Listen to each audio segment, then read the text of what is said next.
Indian oil के बारे में बताने का तो जरूरत नहीं है मुझे, बट स्टिल एक बता देता हूँ। Indian oil is the flagship company of India, one of the Maharatna company. It is Fortune 500 company.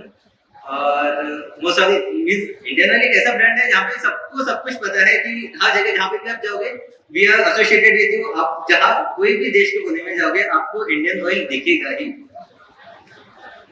हमारा इंडिया के अलावा ग्लोबल प्रेजेंस भी है, जैसे सब्सिडीज हमारा Sri Lanka, Mauritius, UAE, Sweden and Netherlands में भी है। Next,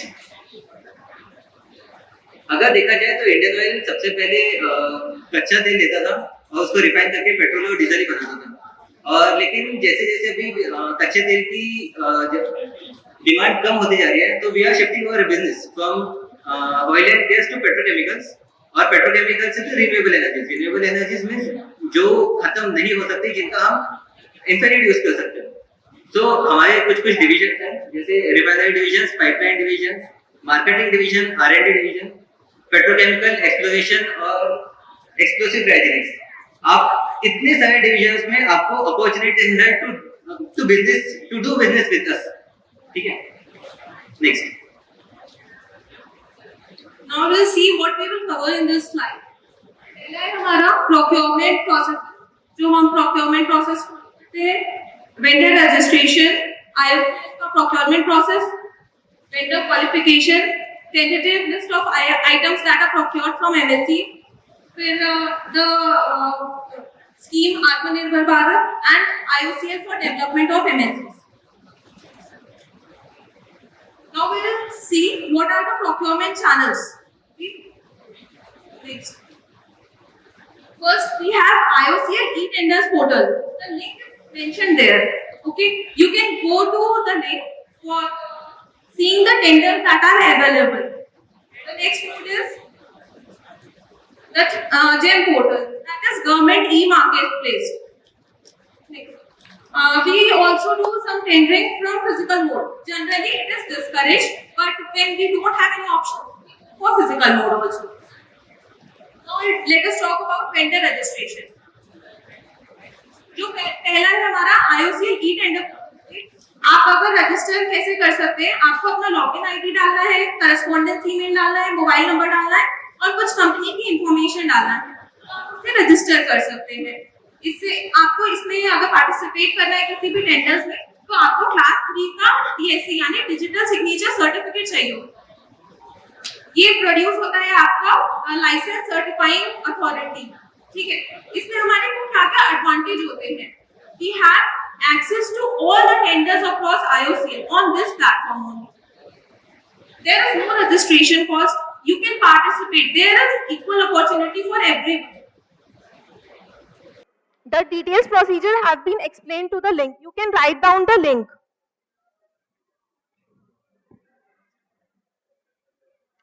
On GEM portal, you can go on the GEM portal website. There are so many videos and documents about how you can participate in the tenders and how can you register your product and catalog on GEM portal. The link has been mentioned there.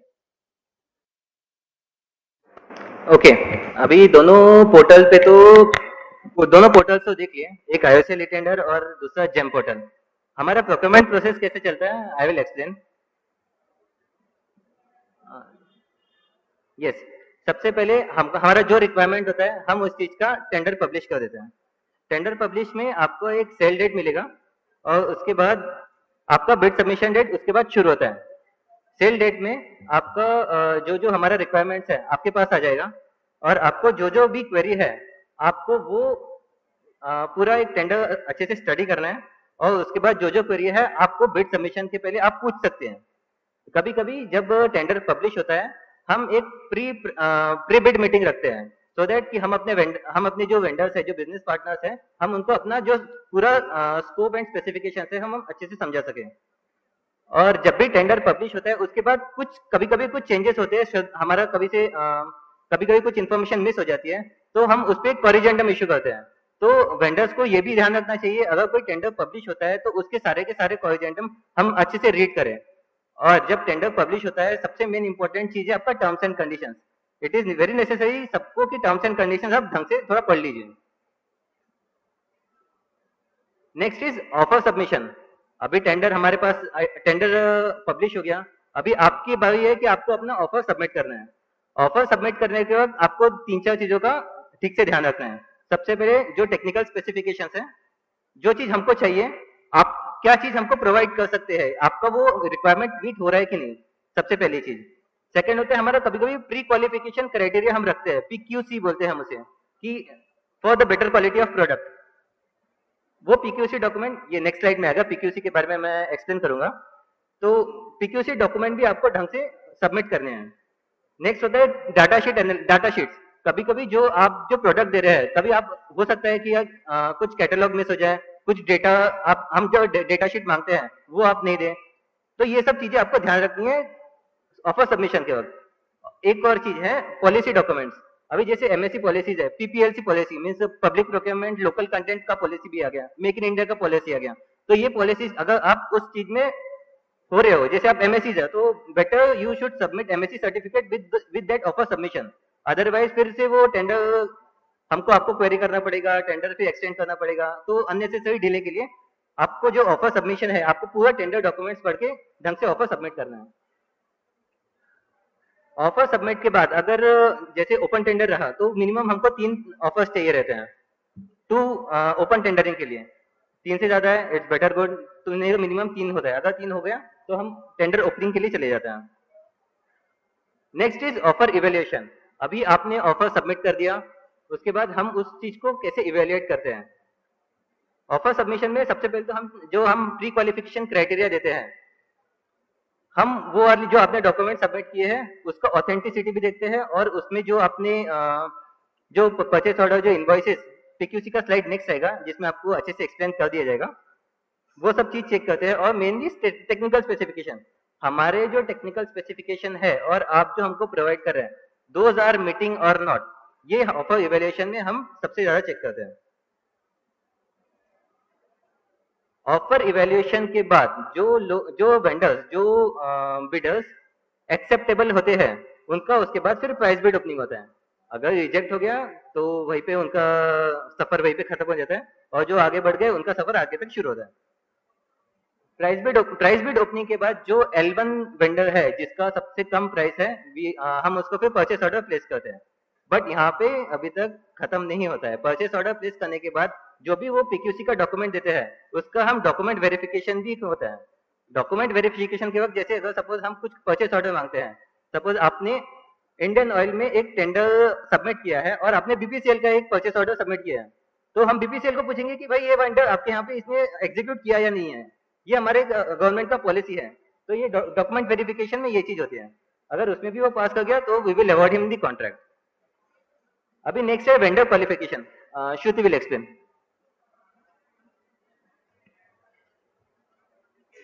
तो हमारा pre qualification या फिर क्या requirements होती है tender भरने में, वो हमें देखना है।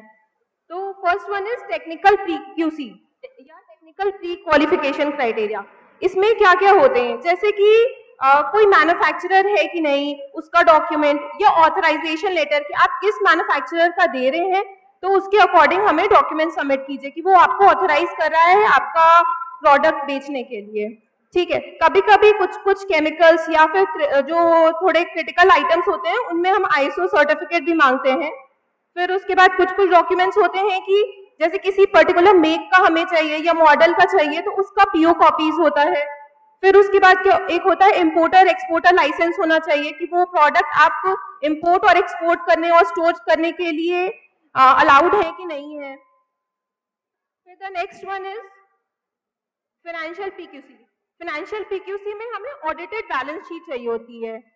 तो ऑडिटेड बैलेंस शीट जो होती है आपकी सीए से ऑडिटेड होनी चाहिए, तभी उसको एक्सेप्ट कर सकते हैं, या फिर पब्लिक डोमेन पे अगर अवेलेबल है तभी हम उसे एक्सेप्ट कर सकते हैं। Next one is commercial PQC. Commercial PQC में क्या रहता है कि हमें ऑर्डर कॉपीज चाहिए होती है, जो आइटम है उससे कुछ सिमिलर आइटम हम डिफाइन करते हैं टेंडर में, उसके लिए ऑर्डर कॉपीज, उसके लिए वैल्यूज डिफाइन होती है। 3 ऑर्डर कॉपी है तो ये वैल्यूज मिनिमम होनी चाहिए, दो ऑर्डर कॉपी है तो मिनिमम ये वैल्यूज होनी चाहिए, या एक है तो इतने वैल्यू में भी चल जाएगा, तो आपको वो सबमिट करना है। जब भी हम ये प्री क्वालिफिकेशन डॉक्यूमेंट सबमिट करते हैं तो उसमें एक वो रूल होता है कि आप किसी और का नहीं सबमिट कर सकते। ऐसा नहीं है कि आपको किसी ने ऑथराइज कर दिया या आपका कोई सिस्टर कंसर्न है या पेरेंट कंपनी है तो आप उसका डॉक्यूमेंट सबमिट कर दीजिए, आपको खुद का एक्सपीरियंस क्राइटेरिया इसमें सबमिट करना होता है। नेक्स्ट वन इज जो स्टैट्यूटरी रिक्वायरमेंट्स होती हैं, जैसे कि आपका product in case make in India policy यानी पीपीएलसी पॉलिसी में अगर लाई कर रहा है तो आपका लोकल कंटेंट 50% से ज्यादा होना चाहिए, वो आपको डॉक्यूमेंट सबमिट करना है।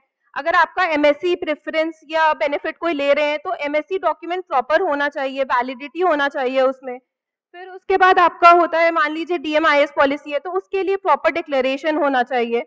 तो ये सब रिक्वायरमेंट्स जब रहती हैं तो हम आपका जो बिड है वो एक्सेप्ट कर पाते हैं, नहीं तो फिर हमें रिजेक्ट करना पड़ता है उसे। नेक्स्ट वन इज,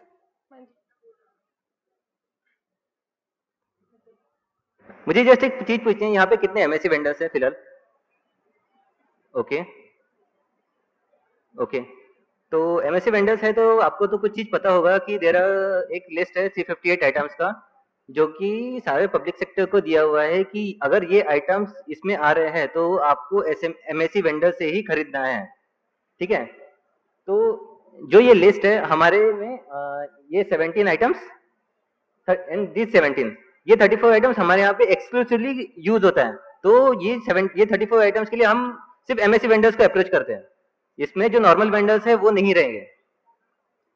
और ये 358 आइटम्स आपको पब्लिक डोमेन पे अवेलेबल है, अगर नहीं पता तो आप उनके वेबसाइट पे जाके पब्लिक प्रोक्योरमेंट वेबसाइट पे जाके आप देख सकते हैं। उसके अलावा ये तो 358 आइटम्स का तो हमने बता दिया, उसके अलावा जो भी हमारे पास एमएससी वेंडर्स के एमएससी वेंडर्स बहुत सारे हैं, जो आइटम्स 358 में अवेलेबल नहीं है बट हमारे पास एमएससी वेंडर्स बहुत सारे हैं, हम उनको भी अपॉर्चुनिटी देते हैं कि आप बिड करो।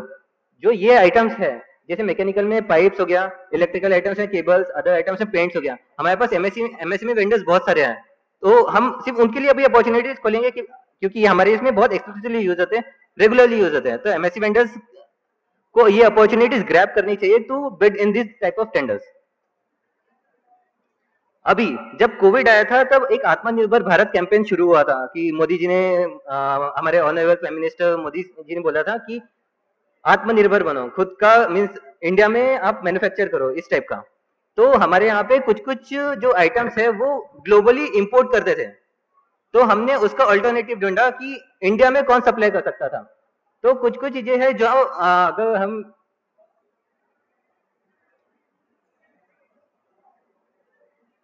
जैसे अगर फर्स्ट आइटम देखा जाए, ये हम ऑस्ट्रेलिया से लेते थे और ऑस्ट्रेलिया में आपका इसका जो कॉस्ट आता था वो 65,60,000 ऑस्ट्रेलियन डॉलर्स में आता था, लेकिन हमने उसका जो इंडियन वेंडर है वो ढूंढा और उसने वो उतने INR में दिया, मीन्स दैट इज और उसके बाद हमारा कॉस्ट बेनिफिट दिया कि इतने रुपीस का हमको फायदा हुआ। That is win win situation for both of us. Same चीज, सेम ये वाली आइटम्स का लिस्ट भी है, हमने बहुत पूरा इंडियन ऑयल ने उसका एक एक्सरसाइज किया था कि क्या क्या चीज हम इंपोर्ट करते हैं और क्या क्या चीज हम लोकली मैन्युफैक्चर कर सकते हैं, और उस चीज का हमने एक कंपैरिजन बना दिया था कि अगर जो चीज हमको 27,000 में मिल रही है इंपोर्टेड आइटम, वही चीज हमको 200 में मिल रही है इंडिजिनस आइटम। तो ये भी एमएसएमई वेंडर्स, एमएसएमई इंडिया के जो भी लोकल वेंडर्स है उनको ये चीज पता होनी चाहिए और they should grab this opportunity. तो ये पूरा आईओसी ने एक प्रैक्टिस किया था कि जो आपका इंपोर्टेड आइटम्स है वो अल्टरनेटिव ढूंढिए और इंडिया में जो मैन्युफैक्चर हो रहा है वो आप यूज कीजिए। अभी इंडियन ऑयल एमएससीज के लिए क्या क्या इनिशिएटिव्स देता है? सबसे पहले रेगुलरली एमएसएमई मीट हमारे यहाँ पे ऑर्गेनाइज होती है गुजरात रिफाइनरी में। Means I am from Indian oil Gujarat refinery, तो मैं गुजरात रिफाइनरी के बारे में बता सकता हूँ। इवन जो बाकी रिफाइनरीज है वो भी अपना अपना अलग से एमएसएमई मीट अरेंज करती है। और special MSME meet for SC/ST और वुमेन एंटरप्राइजेस एमएससीज के लिए भी हम अरेंज करते हैं। अभी एमएसएमईज हमको बहुत ज्यादा पार्टिसिपेशन चाहिए रहता है, तो कभी कभी ऐसा होता है कि हम टेंडर पब्लिश कर देते हैं बट आते नहीं है, तो हम इन सब ऑर्गेनाइजेशन के कोलैबोरेशन में है, जैसे फिक्की हो गया, CII हो गया, DICCI हो गया, हम इनको बोलते हैं कि भाई आपके जो MSME वेंडर्स हैं, इवन जो MSME वेंडर्स है वो इन सब ऑर्गेनाइजेशन से जुड़े हुए रहते हैं, तो हम इनको अप्रोच करते हैं कि आपके जो वेंडर्स है वो इसमें पार्टिसिपेट करवाइए। और जब वहाँ पे वेंडर्स मीट हम अरेंज करते हैं, हम उनको भी बोलते हैं कि आपके जो भी वेंडर्स हैं उनको भेजिए, सो दैट हम बता सके कि इंडियन ऑयल में क्या क्या अपॉर्चुनिटीज है आपके लिए। Next is outside vendor meet attended by IOCL। अभी का सेशन देख लीजिए, it is organised by Unnati industrial expo, और दे आर मींस उन्होंने IOCL को बुला लिया कि आपको अपॉर्चुनिटीज दिखा बताने के लिए। नेक्स्ट इज जब भी कुछ चेंजेस आते हैं, इंडियन ऑयल इसका भी ट्रेनिंग देती है वेंडर्स के लिए फॉर MSME। जैसे GST आया था तब GST का मीटिंग किया था, अभी जैसे जेम आया है, पहले प्रोक्योरमेंट जो था वो ई टेंडर पोर्टल के थ्रू था, लेकिन गवर्नमेंट ने अभी सब चेंज कर दिया, उसने गवर्नमेंट इलेक्ट्रॉनिक मार्केट प्लेस बना दिया। अब ऐसा भी बहुत सारा होता है कि उनको पता नहीं रहता है, तो हम उसके लिए भी अलग से ट्रेनिंग अरेंज करते हैं, vendor training for GeM. Now will see कि हम लोग पब्लिक प्रोक्योरमेंट पॉलिसी 2012 की हम लोग के यहाँ पे कंप्लाई होती है, उसमें क्या क्या प्रोविजंस है MSE के लिए हम लोग वो देखेंगे। जैसे जब भी कोई टेंडर फ्लोट होता है उसमें दो प्रोविजन रहते हैं MSEs के लिए, एक एग्जेम्पशन होता है EMD का और एक परचेज प्रेफरेंस होता है। तो अगर कोई भी, जैसे आप मैन्युफैक्चरर हैं या फिर आप सर्विस प्रोवाइडर हैं, तो आप अगर जिस आइटम के मैन्युफैक्चरर हैं और आपके MSE सर्टिफिकेट में वो आइटम है, तो उसके लिए हम EMD एग्जेम्पशन देते हैं। फिर उसके बाद आपका, अगर मान लीजिए आप सर्विसेज हैं, तो वो वाली सर्विस अगर आप प्रोवाइड कर रहे हैं तो उसके लिए भी हम आपको EMD एग्जेम्पशन देते हैं। फिर परचेज प्रेफरेंस, अगर आपका प्राइसिंग L1 प्लस 15% की रेंज में आता है, तो हम लोग आपको 25% का जो है ऑर्डर भी देते हैं उसके लिए। उसमें से 4% जो है वो SC/ST एंटरप्रेन्योर्स के लिए फिक्स्ड है और 3% इज फॉर विमेन MSEs। अगर ये दोनों हमारा मीट नहीं होता है तो हम नॉर्मल MSEs से उसको मीट कर लेते हैं। लेट्स सी सम डेटा जो हमारा मतलब आज के टाइम पे जितना ऑर्डर होता है गुजरात रिफाइनरी में।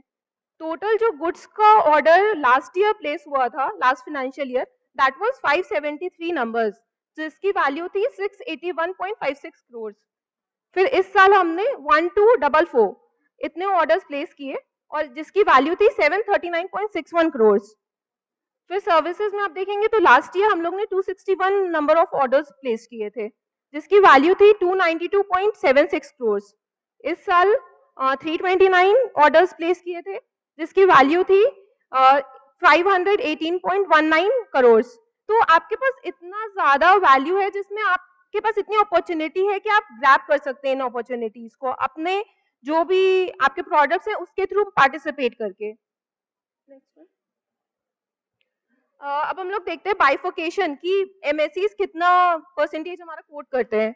टोटल जो आपका 1920 फाइनेंशियल ईयर का है उसमें 620.27 करोड़ का हम लोग ने प्रोक्योरमेंट किया था, जिसमें आपका 487.95 करोड़ का ऑर्डर MSEs को प्लेस हुआ था, जिसमें SC/ST एंटरप्रेन्योर्स को 23 करोड़ का हुआ था और विमेन एंटरप्रेन्योर्स का 1.2 करोड़।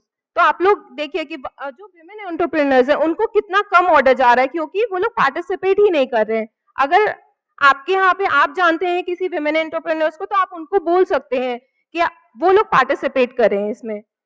ऐसे ही देखिए 2021 में 490 करोड़ का हुआ था, उसमें 405 करोड़ जो है वो SC/ST एंटरप्रेन्योर्स का, अरे MSEs का है, इसमें SC/ST और विमेन दोनों इंक्लूडेड है। फिर उसके बाद जो SC/ST एंटरप्रेन्योर्स हैं उनका 13.64 करोड़ था, फिर विमेन एंटरप्रेन्योर्स का 3.06 करोड़। आप परसेंटेज अब देख सकते हैं कि जो MSEs का है वो 82% है, जबकि जो गवर्नमेंट गाइडलाइंस है वो 25% है। मतलब कि कितने ज्यादा MSEs जो है वो पार्टिसिपेट कर रहे हैं हमारे टेंडर्स में और उनको ऑर्डर्स भी मिल रहे हैं, मतलब L1 आ रहे होंगे कम प्राइसेस में and they are giving quality products. फिर इस फाइनेंशियल ईयर में हमारा टोटल वैल्यू जो था वो 1154 करोड़ का था, जिसमें MSEs से हम लोग ने 847 करोड़ का लिया था, SC/ST MSE से 34.59 करोड़ का और विमेन एंटरप्रेन्योर से 0.68। ये देखिए इतना लैक है। इनफैक्ट SC/ST एंटरप्रेन्योर्स में भी बहुत कम है, हमारा परसेंटेज उतना हो नहीं पाता है 4% और 3% वाला। फिर उसके बाद ये देखिए परसेंटेज जो है MSEs का है वो 73.47%। फिर SC/ST वाला 3% ही हो रहा है, ये हमारा 4% का टारगेट है, फिर भी मीट नहीं हो पाता बिकॉज पार्टिसिपेट ही नहीं करते हैं। और जो विमेन एंटरप्रेन्योर्स है उनका 0.06%, यहाँ पे तो 3% का पूरा प्रोविजन है। नेक्स्ट। अभी जेम प्रोक्योरमेंट जो है इसमें हम लोग ने देखा कि MSCs काफी अच्छे से पार्टिसिपेट कर रहे हैं। जब हम लोग 1920 में इस समय खाली आइटम स्पेसिफिक था, तो हम लोग ने 285 लाख का प्रोक्योरमेंट किया था जेम से, जिसमें 257 लाख जो था वो MSCs थे।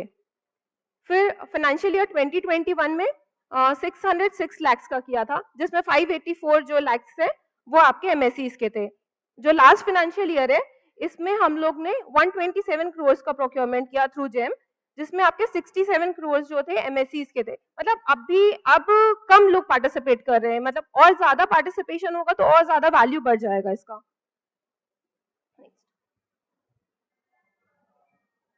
एक चीज बता दो, ये जितने भी स्टैटिस्टिक्स आपको दिखाया है ये सिर्फ गुजरात रिफाइनरी के हैं। इंडियन ऑयल के रिफाइनरी डिवीजन का एक गुजरात रिफाइनरी एक छोटा सा पार्ट। इंडियन ऑयल में ऐसे 6 या 7 रिफाइनरीज और है और 4-5 डिवीजन और हैं। तो आप इतना जो स्टैटिस्टिक्स देखे हैं आप इतना हर रिफाइनरी का इमेजिन कर सकते हैं। तो इतना सारा अपॉर्चुनिटीज आपके लिए है। अभी आगे हमारे यहाँ पे जब भी टेंडर पब्लिश होता है, टेंडर अवार्ड होता है, तो वहाँ पे जो SC/ST एंटरप्रेन्योर्स है और वुमेन एंटरप्रेन्योर्स हैं उनके ऑफर्स हमको बहुत कम मिलते हैं। जैसे आपने अभी ऊपर वाले स्टेटिस्टिक्स में देखा होगा कि वहाँ पे वुमेन एंटरप्रेन्योर्स का जो नंबर है वो बहुत ज़्यादा कम है। Same for SC/ST also. सो अगर जैसे यहाँ पे अगर कोई होंगे तो मैं उनसे दरखास्त करूंगा कि आप आइए, पार्टिसिपेट कीजिए, अवार्ड मीन्स PO लीजिए और अपना बिजनेस बढ़ाइए। Next is GeM portal. अभी गवर्नमेंट का गाइडलाइन आया था कि आपका जितना भी प्रोक्योरमेंट है आपको जेम पोर्टल के थ्रू मैक्सिमाइज करना है। तो फिर आप बहुत सारे लोगों को दिक्कत भी होती है कि सर ये नया पोर्टल है, कैसे होगा, क्या होगा। GeM portal is very much user friendly. वहाँ पे सारा का सारा आपको हैंड्स ऑन मॉड्यूल वहाँ पे दिया हुआ है, सारा ट्रेनिंग सेशंस का PPTs वीडियो सब कुछ दिया हुआ है। तो मैं ये भी बोलूंगा कि अगर आपका कोई प्रोडक्ट है, आप कोई नया बिजनेस भी शुरू कर रहे हो, तो सबसे पहले आप जेम पोर्टल पे उसको आप रजिस्टर कीजिए। Next is delivery time, improvement in delivery time. कभी कभी क्या होता है कि टेंडर पब्लिश करने के बाद हम आपसे पूछते हैं कि आप हमको कितना टाइम में वो मटेरियल डिलीवर कर सकते हो, या फिर PO होने के बाद आपको इतना टाइम में मटेरियल डिलीवर करना है। तो ठीक है, कभी कभी होता है, कभी कभी नहीं होता है। तो एक ये अपॉर्चुनिटी है कि आप जल्दी से जल्दी वो मटेरियल का जो डिलीवरी टाइम है वो आप उसको इम्प्रूव करें। Next is delivery of quality of product. बीच में बहुत दिक्कत आई थी हमको क्वालिटी ऑफ प्रोडक्ट्स के लिए। तो हमने जो ये ऑर्गेनाइजेशन है जिनके साथ हम एसोसिएटेड है, हम उनसे भी बोला था कि आप थोड़ा वेंडर से मिलके, इवन हमने भी जब हमारे MSC मीट में होता है तो हम भी बात करते हैं कि आप क्वालिटी ऑफ प्रोडक्ट पे आप कॉम्प्रोमाइज मत कीजिए। आपको जितना कोट करना है आप कोट कीजिए। जैसे अगर कोई चीज 100 रुपए की है, अगर आप वो 20 रुपए में दे रहे हैं तो सोच सकते हैं कि उसका क्वालिटी कैसा ही होगा। तो हम वही बोलते हैं कि आप कोट ढंग से कीजिए लेकिन क्वालिटी में कॉम्प्रोमाइज नहीं कीजिए।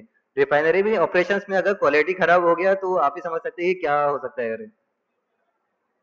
नेक्स्ट इज अभी जो 358 आइटम्स का हमने जो लिस्ट बताया था, जो हम एक्सक्लूसिवली MSC बिडर से ही खरीदते हैं, उसमें से कुछ आइटम्स है जिसमें हमको बिड नहीं आते MSC से ही।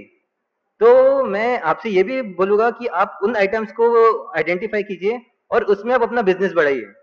जैसे हमारा कुछ cotton cloth, fastener cloth, cotton waste है, इसमें हमको MSC के बिड्स आते नहीं है, but it is only for MSC vendors only. तो ये सारा अपॉर्चुनिटीज है आपके लिए इंडियन ऑयल की तरफ से। एंड बस थैंक यू।